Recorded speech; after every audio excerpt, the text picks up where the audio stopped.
We have to ask the question, will Patrick Mahomes be the GOAT if he three-peats? And the answer is no. I explain why on today's edition of Locked On NFL. The new Locked On NFL. The madman Tyler Rowland is your double shot of NFL espresso. With the Locked On local experts on every major story. Get ready, Rowland is revving up. The new Locked On NFL starts now. Locked On Podcast Network. Your team every day.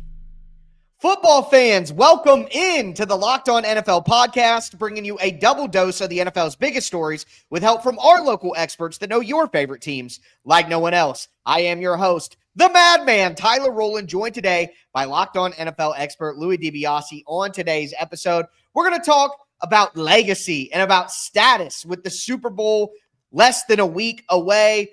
Who will it be more beneficial for to win? Mahomes? Could he be the GOAT? Saquon Barkley? We'll talk about Andy Reid, the Chiefs and Eagles as franchises as well. Before we dive into all of it, do want to thank you for making Locked On NFL your first listen and for being an everydayer here with us at the Locked On Podcast Network, where it is your team every day. Today's episode is brought to you by LinkedIn. LinkedIn Jobs helps you find the qualified candidates you want to talk to faster. Post your job for free at linkedin.com/LockedOnNFL. Terms and conditions do apply.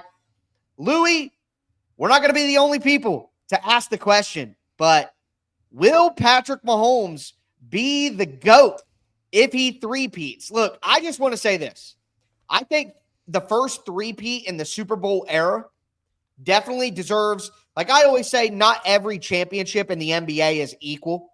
You know, like they don't all carry this. Like Dirk's title with the Mavs is way cooler than, you know, Shaq and Kobe's last year of the three-peat. Like, it's a totally different challenge. They're weighted totally differently. And I think a three-peat in the NFL actually serves legacy-wise as like a fourth championship. It's almost like you get the legacy boost if this were Madden, you know, and you're getting points for your legacy. If you get a legacy boost, I think a three-peat is like almost worth 4 championships in terms of the legacy that it leaves and how incredible it is. So I think you could look at Patrick Mahomes and say that he has the legacy of 5 championships, but that's 2 less than Brady still. Brady at 7. I'm sorry. Mahomes can win. He still needs to win a couple more before I'd put him over Tom Brady. It's the same argument that I make for LeBron James over Michael Jordan because of that 2016 ring coming back from a 3-1 deficit. That's a great example. Beating a 7. That's the greatest championship in NBA history. Exactly. Beating a 72-win team. Like, yes, LeBron only has 4 rings to Michael Jordan's 6, but that ring, it's a couple rings more, right? Just based on how hard it was to get it. So, yeah. Come back, Getting a three-peat, I would predict at that point, if he does win on Sunday, Pat Mahomes will eventually become the greatest quarterback of all time. I think he would be on pace to do that. But if he wins on Sunday, is he the guy already? No, I do still think Tom Brady with 7 rings. I mean, with multiple different eras of Patriots football, instantly going to the Tampa Bay Buccaneers, over 40 years old, and getting winning a ring. Yeah, I think Mahomes will be on pace, but I don't think Sunday's win will cement himself as the GOAT and put him over Brady. Yeah, he doesn't take the lead back. And look, it'll be the spicy thing to do on Monday if the Chiefs win, of course, after a Chiefs win, to say Mahomes is already the GOAT. Like, that's like the spicy position to take. But I'm sorry, I just simply can't do that. Now, I will tell you though that our guys, Chris and Ryan over at Locked On Chiefs, they're pretty close to going ahead and making the call because there are some playoff trends that Mahomes really has some of the best ever cooked at. So Tom Brady played in 48 games to win 35. His career playoff percentage is around 71%. Mahomes, and let me back up for just a second. Peyton Manning, who most would say is probably a top 5 quarterback all time, or at least you would make an argument he's a top 5 quarterback of all time. He only had 14 wins in the playoffs. He played 27 games to get those 14 wins. His playoff winning percentage is 51%. Mahomes would have to lose his next 15 games to match Peyton Manning. That's great. Or to get close to Peyton Manning. And Tom Brady, greatest of all, a lot of people will say greatest of all time, 35 wins in 48 tries. 71%. Mahomes would have to lose his next 6 playoff games to have a playoff percentage that low. So I'm with you, and I think we're both in agreement. A three-peat doesn't put him over Brady yet, but man, it pulls him quite close because he's got some other aspects of the debate really in check. And Tyler, he's got another decade still of his career left. That's the thing. He's already got 4 rings at that point. He has got a three-peat. As they mentioned, the efficiency in the playoffs, it's unlike anything we've ever seen. The comebacks in the postseason, some of the incredible teams that he has beaten in the Super Bowl, in the AFC as well, all these amazing quarterbacks. Like, yeah, he'll be on that trajectory, but again, Tom Brady did it until he was 45 years old. He has 7 rings with 2 different teams, different eras of football where he did the same thing, beating some legends. So it'll put him on track where I predicted that point. Again, he will eventually become the GOAT, but I don't think Sunday, if he wins, that instantly puts him ahead of Brady. So it's a great argument, though, it's unbelievable. We're already at that point in his career. Exactly. It's a great topic to discuss, but I have something out of left field a little bit. So we talk about the legacy impact this game is going to have on Patrick Mahomes, but I look at the other side, and I think you could argue that in terms of legacy boost, it would be a much bigger boost to the legacy of Saquon Barkley to win this game, get MVP. I think it would put Saquon. Look, I think right now in the era we're in, with how running backs are rotated, there isn't really bell cow running back built offenses. It's more passing game, whip it around, have committees. You're not going to have the total yardage that you had in previous eras of Emmitt Smith and Barry Sanders. Like, I don't think anybody's getting close to 20,000 yards ever again. I think 10,000 yards is an excellent career in today's version of the NFL. But if Saquon Barkley were to have 2,000 yards, probably he's going to win Offensive Player of the Year, rush his way to the Super Bowl. Like, if he is the reason they win, he wins Super Bowl MVP. I think Saquon Barkley might have an argument when we look at peak-wise, top 10 running back all time. And I think his impact on the running back position and his legacy, if he were the reason that they won the game like he's been throughout the season, I think that might be a bigger legacy boost than even Mahomes getting the three-peat. No, I completely agree. He revived the running back position, which was seen as a dead-in-the-water position that every GM was in unanimous agreement that we are not investing resources in this position. First-round picks, no. Contracts, no. It's why Saquon Barkley was available at the same price as a Darnell Mooney contractor, that adds Gabriel to it. Davis. That adds to it. If a running back is the reason a team wins a championship in 2024, yes, absolutely, that means a lot for the legacy. And he only needs 30 rushing yards to break Terrell Davis's all-time record for most rushing yards when you combine a regular season and the playoffs. So this would be the single season, it'd be the best season a running back has ever had, and it results in a championship. And this is, again, over almost 30 years later. It's unbelievable considering where this position was. If he's able to do this, yeah, absolutely. It means a ton for his legacy, and I agree. It's kind of like the ring debate that you were talking about. One ring might mean more. LeBron's 1 ring means more than Kevin Durant's 2 in Golden State. Saquon's 1 ring means a lot more than in 1 year what a running back maybe did in 10 years. So I think it instantly gives him the gold jacket, and he might be in the top 10 conversation. Yeah, it makes him a first ballot Hall of Famer, makes him one of the best running backs of all time. Yeah. With the errors adjusted, he's clearly there. I guess that was my thought is Mahomes has a lot at stake here, but Saquon Barkley can literally do something. I was going to bring up Terrell Davis in his season, the 2,000 yards, the MVP and all that, but John Elway was his quarterback. You know what I mean? So, like, no disrespect to Jalen Hurts, but he's not John Elway. John Elway is like a Peyton Manning top 5, top 7 quarterback of all time. So, yeah, I thought that was incredibly interesting. I knew that you'd see what I was talking about here. I think Saquon Barkley can do something all time, the span of NFL history, historic, if he runs the Eagles to a championship, including beating the Kansas City Chiefs, who are going for a three-peat, which would boost the prestige of it all even more. But with that being said, the head coaches have a lot at stake, along with the franchises themselves. We're going to talk about those topics, hit some of the skill position players and some of the other great players in this game as well. It's Locked On NFL, part of the Locked On Podcast Network, your team every day.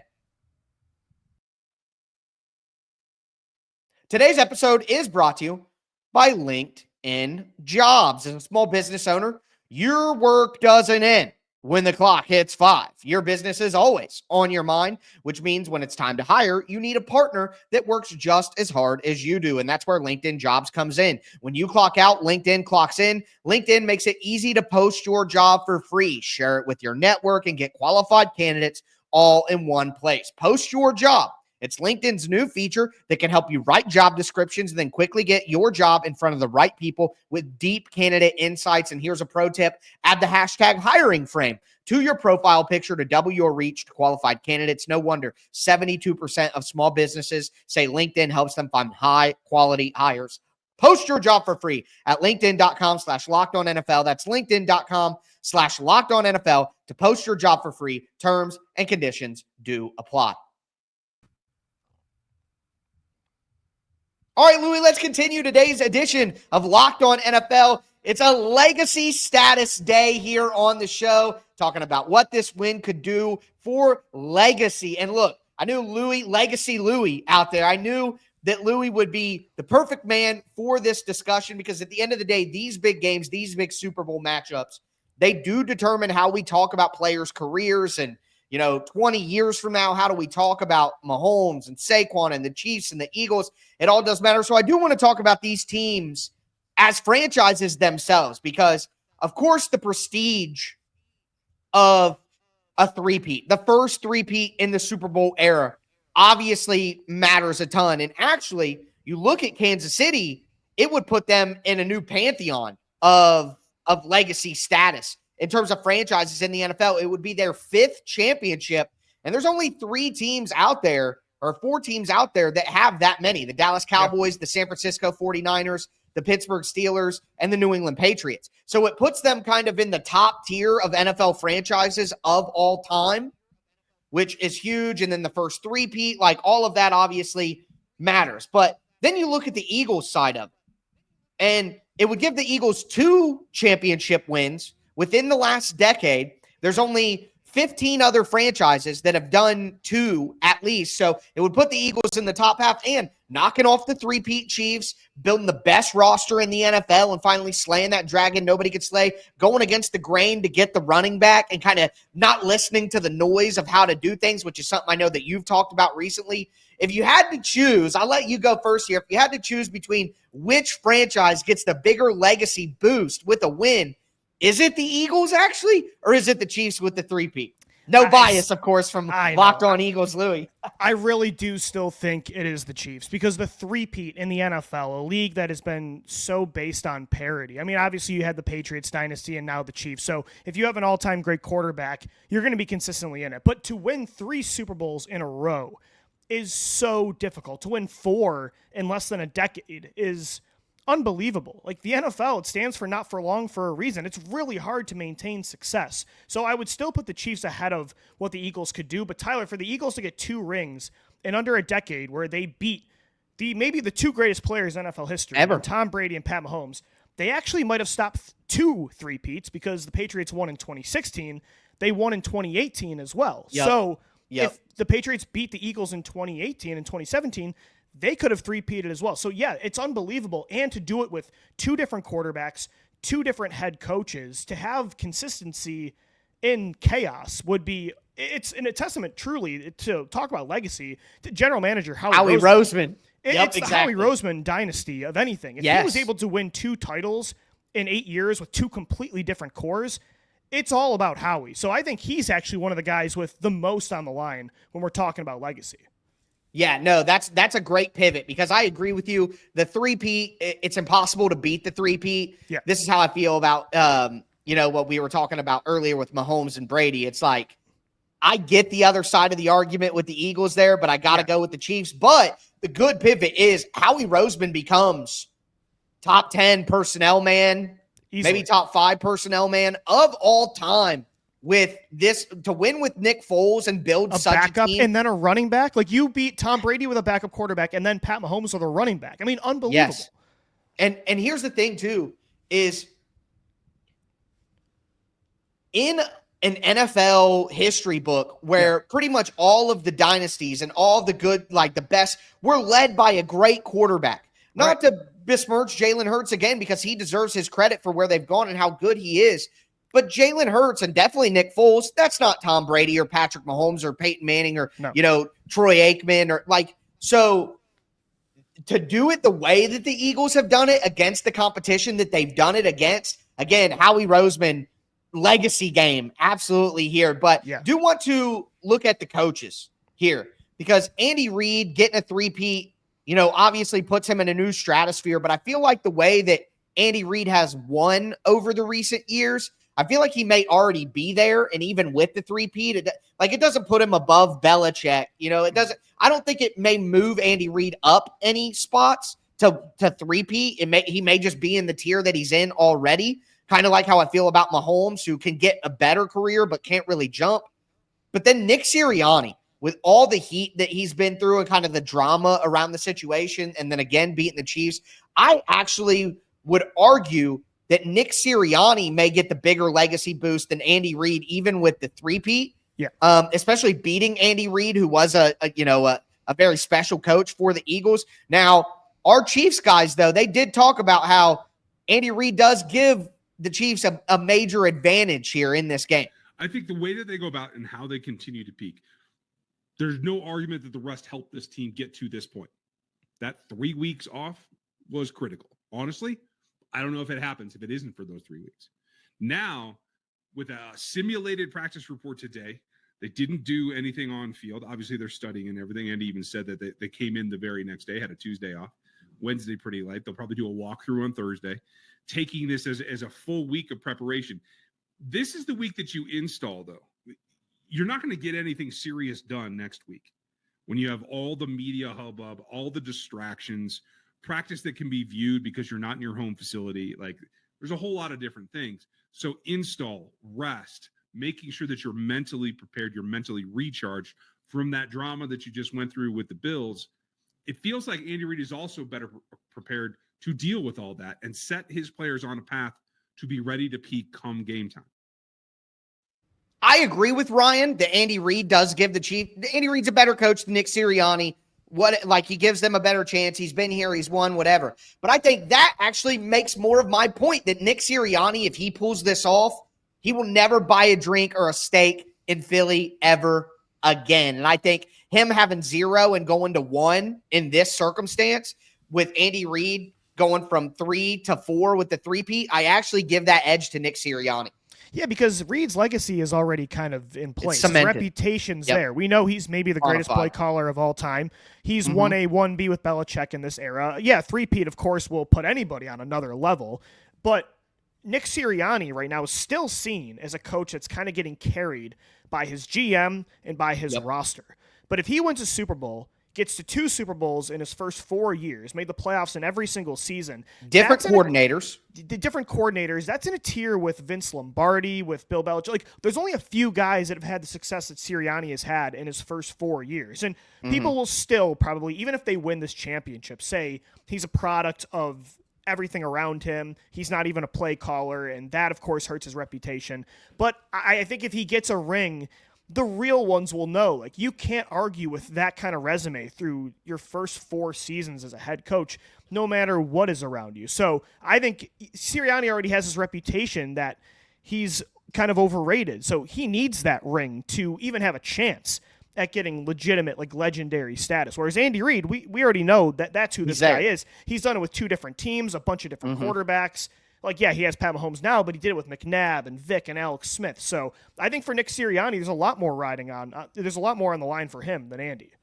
And I think it's funny that in vogue right now, because of Dan Campbell's success with the Lions, in vogue right now is the CEO, hard-nosed, leader-type head coach. Nick Sirianni never gets included in that discussion. It's Dan Campbell. It's Mike Vrabel. You never hear Nick Sirianni when that is exactly who he is. He is a hard-nosed, culture-setting coach who isn't the play caller on either side, but leads the team. And for him to lose good coordinators who both got hired, and then to replace them, and he went through last year where it was a struggle, but then to replace them again and get better and actually hire guys from the outside and not just promote from within when they could have promoted guys like a Brian Johnson or something like that. No, we got to move away from him and go to somebody outside the building. Yeah. I covered Mike Vrabel, and that was his big downfall is he wouldn't go outside of his buddy list. to bring in the most talented coordinators Same with Doug possible. Peterson, Tyler, when he was Exactly. the Eagles head coach. I genuinely think Nick Sirianni, you make a great point. He's not in the conversation with Harbaugh and with Campbell because I genuinely think people find him annoying. He talks a lot of smack to fans and that kind of stuff. He looks at the camera and celebrates. And he Not a rubs former player, too. Yes, he rubs people. I genuinely think it's only because he rubs people the wrong way. That's really what I think. No, you're 100% right, but it would be hilarious that out of all of those macho leader CEO types, that the one who wasn't the former NFL player is the one who gets the title first. Right. So I think Sirianni would finally get his credit for being in that club of coaches that everybody is all hot about right now, and he never gets the credit for being one of those guys. But with that being said, let's talk about some other players in this game. Travis Kelce, A.J. Brown, Chris Jones, Jalen Carter, a lot of people with a lot to gain in this game. It's Locked On NFL, part of the Locked On Podcast Network, your team every day.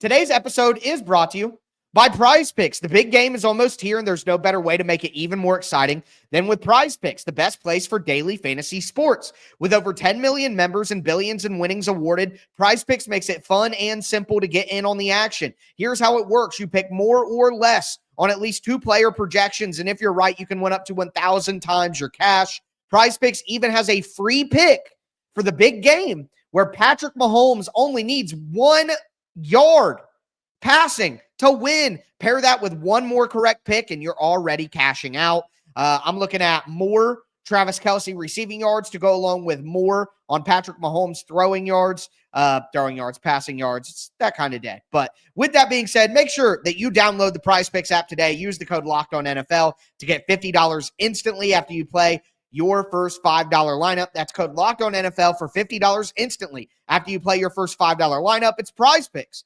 Run your game. Also want to let you know that today's episode is brought to you by Game Time. If you're looking for tickets to your next big event, maybe last-minute tickets to the big game next week, whether it's a concert, a comedy show, or a sports game, finding the right ticket for the right price can be a headache, but with Game Time Picks, it's never been easier. Let me tell you how it works. With Game Time Picks, the app does all the hard work for you. It curates the best deals so you don't have to waste time searching through endless ticket listings. I love using the Game Time Picks because you also get a panoramic view from your seat so you know what you're going to be looking at before you even hit buy. Also, Game Time has a lowest price guarantee. If you find a better deal somewhere else, they're going to refund you 110% of the difference. Ready to make your next event even better? Download the Game Time app, create an account, use the code LOCKEDONNFL for $20 off your first purchase. Terms apply again. That's code LOCKEDONNFL for $20 off. Download the Game Time app today.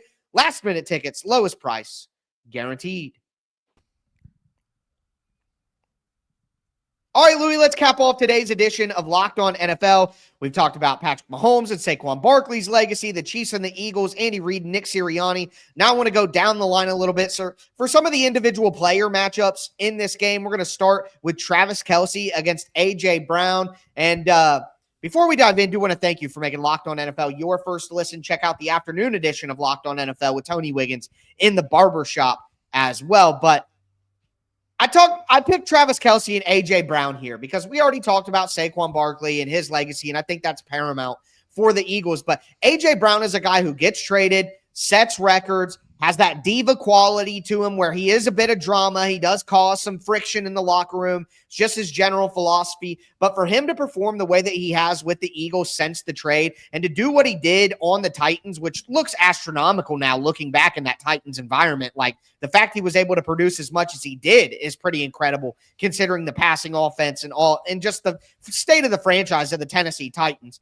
To go to the Eagles, perform the way he has, if he has a huge game, 100 yards, the Chiefs could play some man defense. A.J. Brown feasts on man defense. It's what he does best. If he makes some big, incredible games, maybe wins a Super Bowl MVP with 2 touchdowns, 100 yards, 7 catches, something like that, that puts him in a different level of conversation with different wide receivers than he's in the conversation with now. Travis Kelce, it's kind of the same discussion we've been having with Chiefs-related things of he's already kind of 1 or 2 all time at tight end. So how much further can he go? Is he going to beat Gronkowski? I don't know. I think it means more to A.J. Brown to get one on the board here. Well, just think about it. A.J. Brown has been on 2 teams that are very run-heavy, right? They did not have elite quarterbacks. Jalen Hurts, Ryan Tannehill were very good in these playoff runs, but they were led by Derrick Henry, led by Saquon Barkley. A.J. Brown has been a all-pro player. He has, considering what he has done in these offenses that are so run heavy, the fact that he's been to 3 conference championships, 2 Super Bowls, if he gets a ring, yeah, 100% he is in like an all-time legendary status because he's been doing it in difficult circumstances, and yet he is still as efficient, one of the best one-on-one receivers that we've ever seen. And the minute he came into the league, his team's won. I don't even believe he has missed the playoffs in his entire career. So A.J. Brown has a lot on the line, whereas Travis Kelce, I think, again, you can already make the argument he's the greatest tight end in NFL history. He has 3 rings. He has all these records. The three-peat, again, it puts you in another tier over anybody because nobody has ever done it. But for a tight end, I don't know if, like, when you're talking about Travis Kelce versus Rob Gronkowski, you're going to say, well, Travis Kelce won 3 rings in a row. I think that's a very quarterback and coach-based debate. So for Travis, I think his legacy is kind of cemented. But for A.J. Brown to get that ring and to be the star he is in the situations he's been in, I definitely think that means more.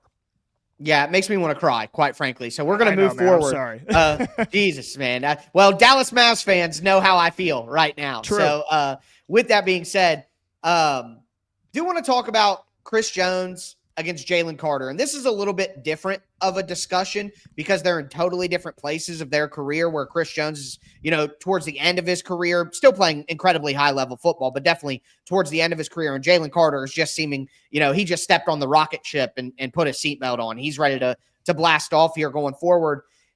I think that it actually means more to Jalen Carter because, again, like we've said, Chris Jones is who he is. I think there's a chance, though, that Chris Jones could be considered like a top 25 defensive player of all time if he wins this one, because defensive players just don't seem to, they seem to move around a little bit more than a quarterback would or a coach would and things like that when you're real successful.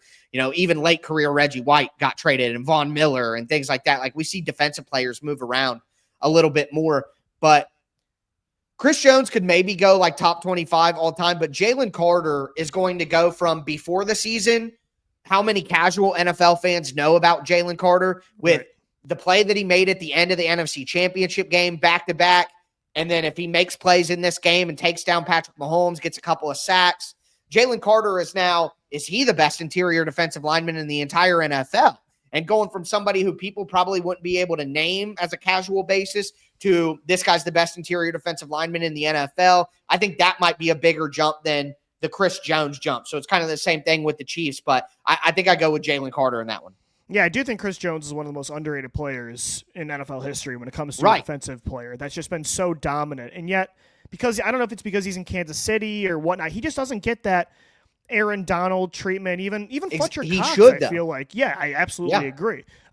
And so I think Chris Jones is very underrated. Another ring can help the legacy. But Jalen Carter, this can be his, I'm here moment where I'm the next Aaron Donald. Aaron Donald himself said Jalen Carter could be that next guy in line. He said that a couple weeks ago. He's been making legendary plays in the playoffs already in year 2. He's playing basically every single snap. And for a second-year player to replace an all-time great in Fletcher Cox and lead this number 1 defense, it's the youngest defense in football, potentially to a ring by beating one of the greatest quarterbacks of all time. Yeah, it'll make Jalen Carter a household name. And although he is so talented and we know the ceiling is through the roof, I still agree that I don't think he has that reputation yet because he's so early on in his career. But I do think Chris Jones deserves his flowers, man. Like, he is one of the most dominant players that just is not talked about in that tier enough when he, based on his resume, absolutely belongs in that conversation.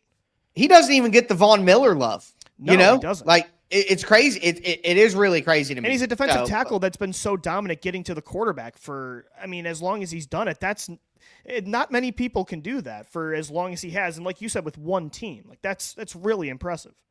He is the Patrick Mahomes of their defense. He has been around making big plays and big moments at all times. It's always him with the big play on the defense when they need it. So I agree with you. Wanted to give, a little bit of love there as well. But that's going to do it for today's edition of Locked On NFL.